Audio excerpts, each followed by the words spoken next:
Alright, so welcome back. This is going to be our second screencast for Chapter 16. And in this screencast we are going to finish up our general discussion of the phylum Mollusca.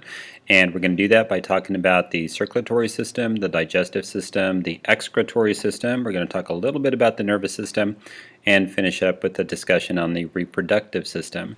Now once we finish up with this particular slide, what we're going to do is we're going to head into a more detailed discussion of the class Bivalvia, and the class Bivalvia is the class that you guys are currently working on in lab. Now when you talk about mollusks, most mollusks will have a type of circulatory system that is considered an open circulatory system. Now there's two different types of circulatory systems. We have an open and we have one called a closed system. And there's one group of mollusks called cephalopods that actually have this closed system. Now this closed system is also represented in our bodies as well. Now the difference between the two is this. Well, first off, there's actually some similarities between the two. First off, both actually contain a heart, and if you look over here on the right hand side, we have an example of an open and a closed, and you can see the heart being represented right here, and down towards the bottom for the closed, the heart is also represented right here as well. Now they both have blood vessels, and if you look down here towards the bottom in the closed system, like the one that we have, the arteries are representing those vessels that are coming off the heart, and even with the open systems that you find in these animals, they also have vessels, and again are being represented by the arteries coming off the heart as well. Now one of the big differences between the two is that if it's an open circulatory system, the blood is going to leave the heart, and you can see it leaving the heart right here in this open system, but you're going to notice that it's actually going to end right here. In other words, there's not going to be a connection between this side and this side. Now also, coming off of both sides of the heart, you're going to see we have blood flowing in the same direction. Now down here towards the bottom with the closed system, we have blood coming out one side of the heart, again flowing in this direction. And if you notice as it makes its way down, it actually forms a connection with the vessels coming from the other side of the heart. But in this case, the blood is going to flow through these vessels called capillaries, and that's what a closed system is going to have. That's a little bit different from the open system. And so these capillaries are going to form a junction between this side and this side. And so that's going to allow the blood to move back up this way and make its way back into the heart. Now with an open system like these animals have, these animals are going to release their blood in areas called blood sinuses. And so these are going to be cavities within the animal where the blood is going to pool and actually kind of bathe some of the visceral organs in this blood. And so what's going to happen is that blood still needs to find its way back to the heart. So if it's an open system, they're going to have these openings called ostiums, and you guys have seen this term before when we talked about the sponges. This ostium is simply a hole that's going to be found in the heart, and the blood is going to find its way back into the heart through this ostium. Then of course it's going to recycle and make its way back through the vessels. So again, most mollusks will have an open circulatory system except for one group, the cephalopods, which are going to have that closed system like ours. Now the digestive system, of course, is going to vary based on the type of mollusks that we're actually looking at, because they each have very different feeding habits. And so we'll talk more specifically about their digestive systems as we make our way through each class. Now the excretory system in most mollusks is going to be simply a pair of kidneys, and this pair of kidneys will sometimes be referred to as metanephridia. And the main purpose of the kidneys, of course, is simply to remove waste from the animal. Now the nervous system of these animals actually is pretty simple. In fact, you're going to see this represented as various pairs of simple ganglia, which are simply groups of nerve cells in various parts of the animal. You're going to find some groups of ganglia maybe in the visceral mass of the animal, and probably find some groups of ganglia in the foot region of these animals as well. Now depending on the class that we're looking at, the sense organs are going to vary, again based on that class. Now some of these classes will actually have some very highly specialized sense organs, and again we'll talk more about those once we talk about the specific classes. Now reproduction wise, most of these animals are considered dioecious. Now remember, di means two, and so we have separate male and female members in this group. Now there are some that are considered hermaphroditic. Now hermaphrodites basically means we have a group of animals that might actually have both male and female parts within the same animal. And as we kind of progress throughout the year, we're going to talk about more representative members of hermaphrodites. Now, most of these animals will produce a free-swimming type of larvae, and that larvae is going to be called a trochophore. So that's going to help to distribute the animals throughout the environment. Now, if we're talking about gastropods or bivalves, they're actually going to have, in addition to the trochophore, an intermediate or in-between larval stage, and that larval stage is going to be called a villager larval stage. Now the first group that we're going to look at is the class Bivalvia, and this is actually the group that you're working with in lab right now. Now this is going to include the mussels, it's going to include the clams, it's going to include the scallops, and it's also going to include the oysters. Now they can range in size from about 1 to 2 millimeters, which is pretty small, to almost 1 meter in length. And in fact, the giant South Pacific clams would be a good example of a very large bivalve. Now most are considered sedentary filter feeders. Now we use the word sedentary because this basically means that the animal will stay put. Alright, so it's not going to move around too much, and they're going to filter the water to feed. Now bivalves are going to lack a head, and they're also going to lack that radula that we had talked about in screencast 1. So there's really no evidence of cephalization or a head region in bivalves, and most bivalves are considered marine. But again, there are a few freshwater examples, again like the mussels, that we're working with in lab. Alright, so as the name suggests, we're talking about animals that are made up of two shells. Now again, the word bivalve, of course the prefix bi is going to refer to two, and a valve is the other word that we're going to use to identify the shells of these animals. Now these shells are going to be held together by a hinge ligament. So that's what's going to be used to connect those two shells together. And now these shells or valves are going to be drawn together by very strong muscles, and these are called adductor muscles, and you can see the adductor muscles being represented right over here. Now you're going to notice it says the adductor muscle is relaxed in this case, so when these muscles relax, that's actually what causes the shell of the animal to open, but when they're contracted, that's what's going to cause the shell to actually close. Now the umbo, which is going to be this part right here, is considered the oldest part of the shell, and as you see these rings make their way out from that umbo, that's going to represent the oldest part, the youngest part of the animal. Now something that's pretty characteristic with these animals is that these animals are often characterized as being animals that can produce pearls. Now, oftentimes people think of oysters as being the only type of mollusk that can actually produce pearls, but even clams and even freshwater mussels, like the ones you guys are working with in lab, can actually produce pearls. Now, a pearl is typically or simply when an irritant of some sort of gets lodged between the shell and the mantle layer of the animal. And so what happens is the animal tries to defend itself from this irritant, and what it's going to do is it's actually going to start to form layers of nacre, which is one of those 3 layers of shell around that foreign material.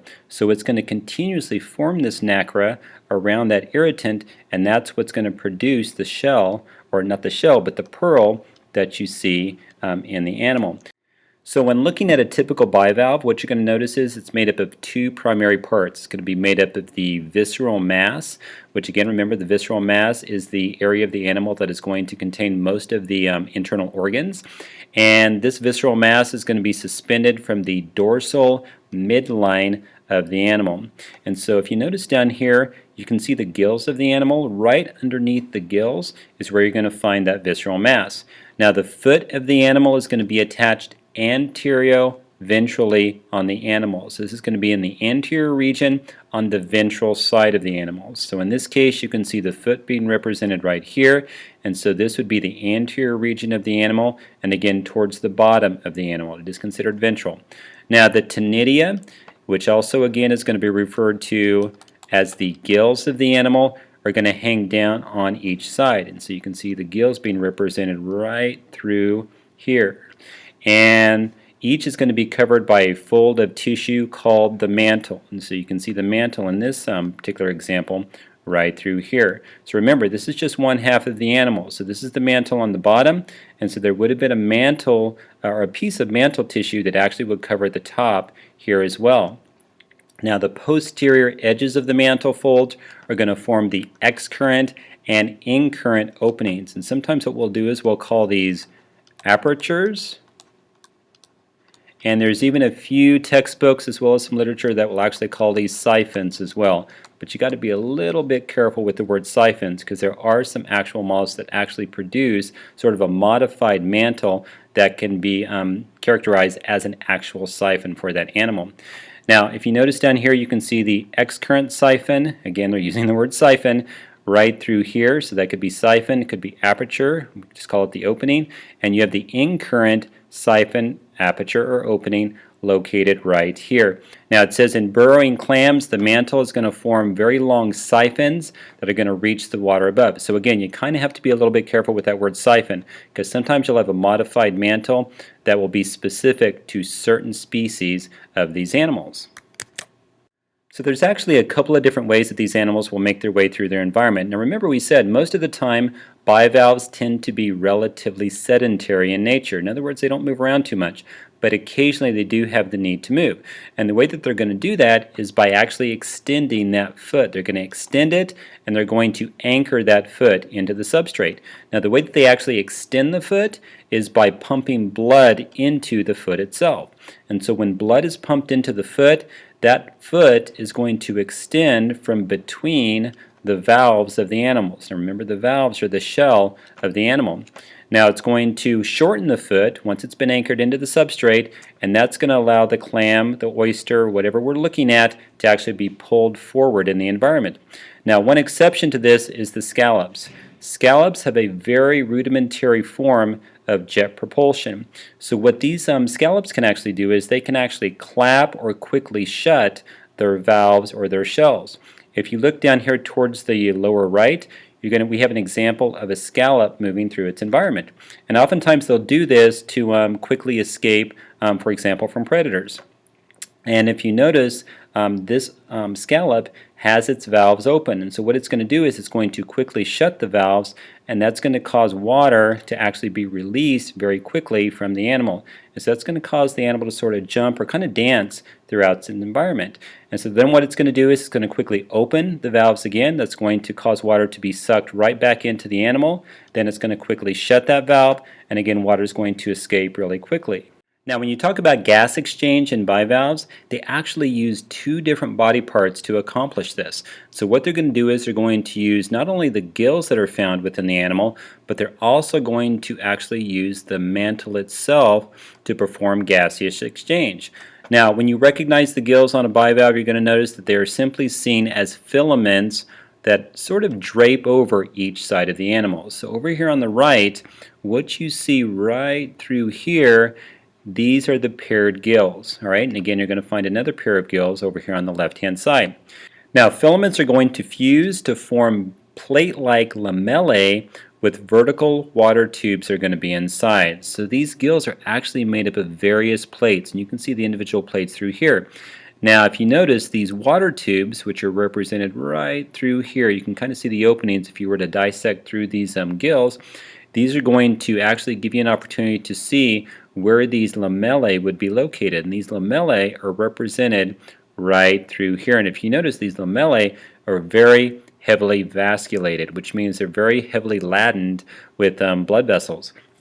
And that's important because these animals need to exchange oxygen with their environment. And so the way that you do that is you run water over these gills, and if you notice we have these gill pores, and when this water comes in, it's going to basically form an exchange between the blood vessels and the oxygen in the water. So this is going to be allowing oxygen to be carried back up through the heart and out to the different parts of the animal that require the oxygen. So water is going to enter through the incurrent aperture or siphon that you see over here on the right hand side, and this aperture is going to allow water to flow over the paired gills, and that water is going to enter the gills through the gill pores. It's going to fill up the water tubes.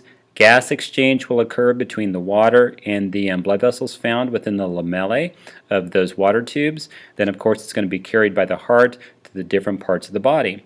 And when that water is finished, when it's going to need to leave the animal, and it's going to exit the animal through the excurrent aperture that you see over here on the right hand side.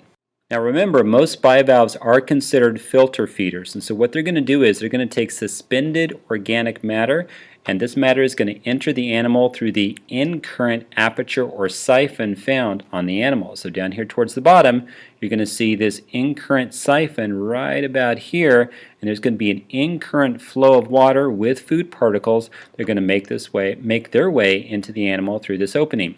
And there's going to be special gland cells that are going to be found on the gills and on the labial palps, which will be used to secrete a very thick mucus that's going to help to trap or entangle those food particles. Now, once that food has been trapped, that food is going to slide to what we call food grooves that are found at the lower edge of the gill. And there's going to be cilia with these grooves on the labial palps that are going to be used to direct that mucus mass to the mouth of the animal. So once the food has actually made its way to the mouth, it's going to find its way to the esophagus, and it's going to travel to the stomach of the animal. Now, this stomach is described as a folded structure. Now, it's folded for a reason, because this stomach is basically being used to sort particles of food based on size. Now, this particular stomach is going to be covered in lots and lots of cilia. Now, there's going to be a style sac that's going to secrete something called a crystalline style. Now, if you look down here towards the bottom, you can see this rotating crystalline style right through here. So we're looking at this structure right through here. And this is going to help to free digestive enzymes that are found within the animal, and it's going to be used to roll up a mucus food mass, or basically a big ball of mucousy food. Now, any dislodged particles are going to be directed to a digestive gland or are going to be engulfed by amoebocytes. So remember, amoebas were those single cells that oftentimes are going to be used in the digestive process. Now, these animals are considered to have a 3-chambered heart, and so what they have is they have 2 atria and they have 1 ventricle. And down here towards the bottom, and I know this diagram is kind of small, but the ventricle is going to be located right here. So we're looking at this structure right here as being the ventricle, and the atria is going to be the extensions that you see on each side of that ventricle. Remember, we had talked about the heart region of these animals being covered in a pericardium, and I think some of you have actually made your way to looking at the heart of the animal.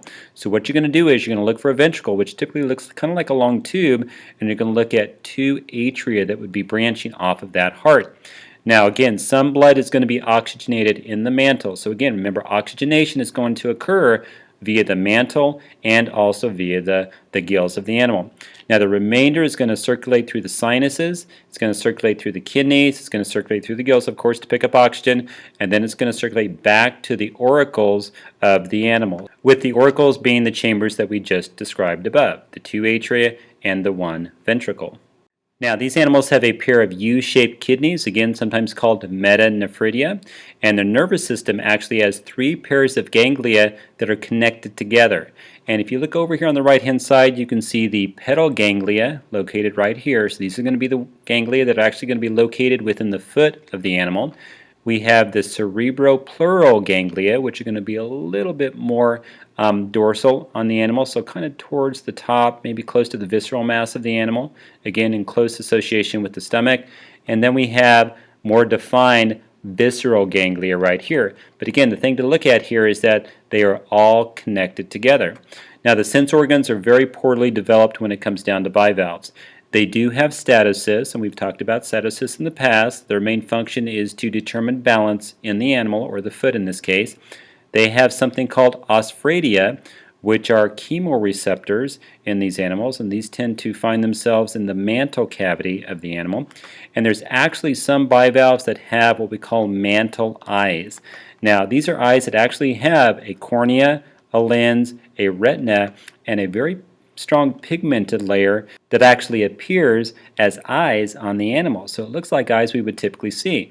One example of these mantle eyes would be in the scallops that we had talked about a little bit earlier. Now, they can also have tentacles, and these tentacles have a tactile or touch type of receptor, and they also have chemoreceptors as well. So they have chemoreceptor cells, and you can see these tentacles right over here on the right hand side. As we had said earlier in the screencast, for most mollusks, the sexes are going to be separate. So we have animals that are considered dioecious, and in bivalves, that's the case.